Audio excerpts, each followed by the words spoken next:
두 번째 주제는 전인교육감의 장애인 또 특수교육 관련에 대한 평가 해주시고요.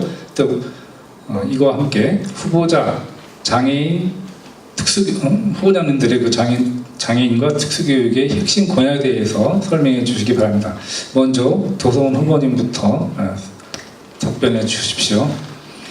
먼저 전임교육감의 장애인 및 특수교육에 대해서 말씀을 드리겠습니다. 인천시의 특수교육은 양적인 면에서는 분명 나아졌습니다. 예를 들어 특수학교가 꾸준히 만들어지고 있습니다. 2016년에 청인학교가 개교했고 2018년에는 청선학교, 그리고 내년 2019년에는 서희학교가 개교 예정입니다.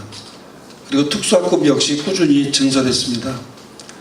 그러나 장애 학생과 비장애 학생을 대상으로 하는 통합교육 영역은 많은 보완이 필요해 보입니다.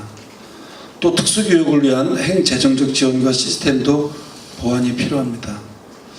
제가 다니면서 들었던 것 가운데 또 하나 요구는 섬지역에 특수학교 분교를 좀 설치해 줬으면 좋겠다. 너무나 먼 거리를 아이들 데리고 왔다 갔다 해야 되는 불편함, 그것 때문에 아무것도 할 수 없는 그 부모님들의 안타까움, 그런 것에 대한 내용을 절절히 들었습니다. 다음은 장애인 및 특수교육 관련 공약에 대해서 말씀을 드리겠습니다. 첫째는 특수교육 인력을 충원하고 근무 여건을 개선하기 위해서 모든 노력을 다하겠습니다. 두 번째는 무장애 학교 공간을 조성하겠습니다. 세 번째로는 장애인 통합교육을 강화하겠습니다. 예를 들어 비장애 학생의 인식 개선을 위한 일반 교과와 각종 교육 프로그램에서 장애 이해 교육을 실시하겠습니다. 또 교직원의 인식 개선 및 지원 역량 강화를 위한 교육 프로그램을 개발하고 운영하겠습니다. 넷째, 특수교육 지원센터를 재구조하여 역할을 강화하겠습니다. 예를 들어 시교육청 센터 내에 특수교육 정책 연구 기능과 전환교육 지원 역할을 강화하겠습니다. 다섯째로 생애 주기별 특수교육 지원을 강화하겠습니다. 예를 들어 장애 영유아 교육권 확보를 위한 공립유치원 내 특수학급 증설, 그리고 인력 지원을 적극적으로 추진하겠습니다. 네, 마무리 부탁합니다. 이를 통해서 장애 학생과 비장애 학생 모두 다 함께 행복한 인천 교육을 만들어 가겠습니다. 이상입니다. 네, 감사합니다. 그리고 이거에 대해서 최 후보님 짧게 질문해 주시죠. 우리 도 후보님 아까 1번에서도 그렇고 2번에서도 그렇고 굉장히 뭘 하시겠다 하시는데, 사실 하시겠다에 엄청난 재원이 필요하거든요. 이 재원을 어떻게 하실 것인지, 하시겠다의 재원을 어느 만큼 생각하시는지, 지금 그 장애인 특수학교에 대한 공약 중에서 무엇을 하시겠다 하는 것에 얼만큼의 돈을 투입하려고 하시는지요. 장애인이 뭘 하겠다는 것에 대해서 예산을 얼마다라고 얘기하는 것보다는 제가 공약으로 내세웠던 모든 것에 대한 총체적인 예산을 제가 좀 말씀을 드리는 걸로 하겠습니다. 제가 7대 약속 해가지고 공약집에 나간 유치원부터 고등학교까지 무상교육을 실시하겠습니다. 이게 제 첫 번째 공약이에요. 그래서 그것부터 시작해가지고 지금 말씀하신 이런 부분까지 7대 공약을 전부 이렇게 누계를 해보면 11조 3,766억 원입니다. 11조. 1년 우리 교육청 예산이 얼마인지 아시나요? 모르시죠? 3조 5천억입니다. 그러면은 제가 하는 모든 사업들이 인천교육청 예산으로만 되는 게 아닙니다. 지금 무상급식도 442 이런 식으로 이렇게 협치구조를 통해서 시와 군구가 부담을 하잖아요.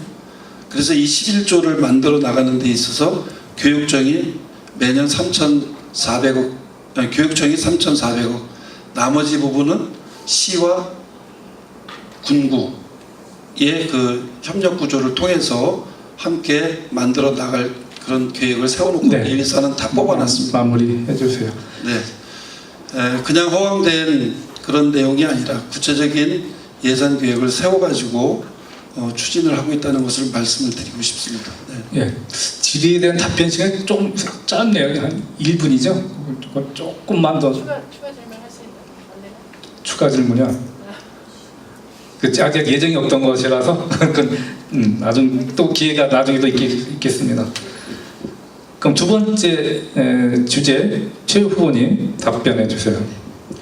제가 전임교육감님들의 이 장애인과 특수교육기관에 대해서 평가하는 것은 그 어떤 분야라 하더라도 저는 지금 그것을 안 하고 있습니다. 왜 그러냐면 그게 저의 개인의 의사이지 교육감은 공인이었기 때문에 공인의 업적에 대해서는 우리 인천 시민들이 말씀해 주시는 게 더 낫다고 해서 제가 개인의 의견은 잘 안 하고 있습니다. 또 그것을 얘기를 하다 보면 좋은 얘기도 나오지만 또 폄하하는 얘기가 나올 수도 있고 그것이 결국 좋은 그 결과를 자아내지 않을 것 같아서 이는 시민들한테 맡기도록 하겠습니다. 저는 그냥 제가 생각하는 장애인과 특수교육에 대해서 말씀드리겠습니다.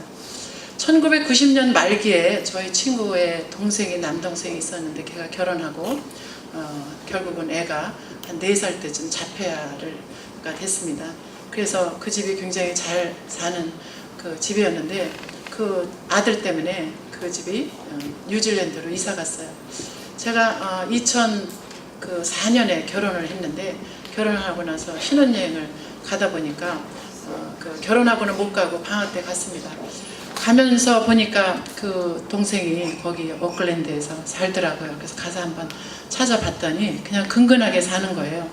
2004년이면 우리가 국민소득이 꽤 될 텐데 그 정도의 국민소득인 그 1990년대 뉴질랜드 가서 지금 근근하게 사는 걸 보면서 제가 우리나라도 이 정도 되면 이런 장애인들에 대해서 우리하고 똑같은 공동체라는 것을 느끼는 시민의식과 이런 것이 성숙해야 되지 않는가 이런 생각을 굉장히 깊게 했습니다. 그 후로 제가 장애인들에 대해서 더 많이 생각하고 이렇게 제가 생활하려고 했습니다. 지금 현재 우리나라의 국민소득이 얼마입니까? 한 28,000불, 9,000불 되지 않습니까? 그러면 장애인이기 때문에 우리가 배려해야 된다는 생각이 여기에 계신 분들이 혹시 갖고 계시다면 저는 그거 잘못된 생각이라고 생각합니다.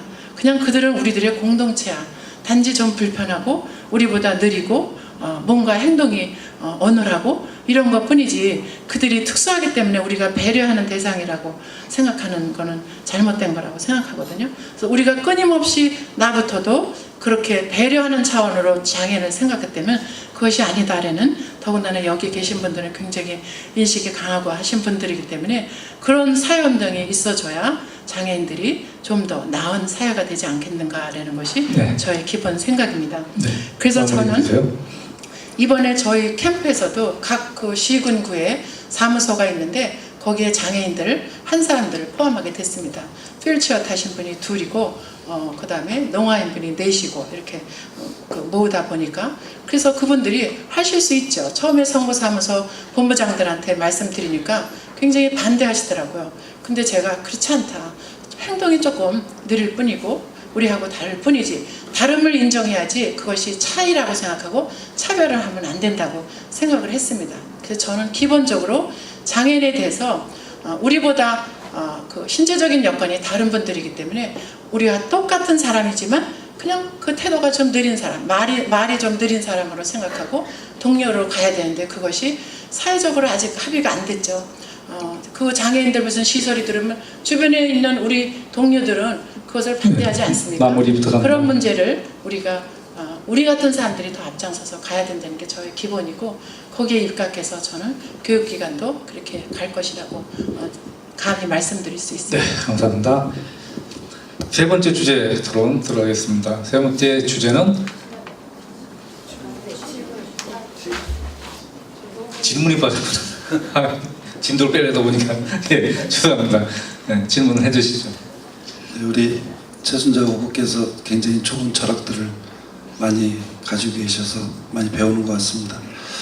우리 장애인 교육을 하려면 교사가 필요하고 또 특수실무원이 함께 옆에서 교육을 함께 해야 됩니다. 그래서 그 교사들에게 가산점을 주는 문제에 대해서 어떻게 생각하시는지, 그리고 특수실무원의 그 어려운 그런 여건들, 이런 것들에 대해서 알고 계시면 그 부분을 어떻게 개선할 건지 말씀을 해주시면 좋을 것 같습니다. 네, 저희 제자가 아주 중증 어린이집을 하고 있어요. 가보니까 용인에 있는데 제가 거기 이사를 한 10여 년 했습니다.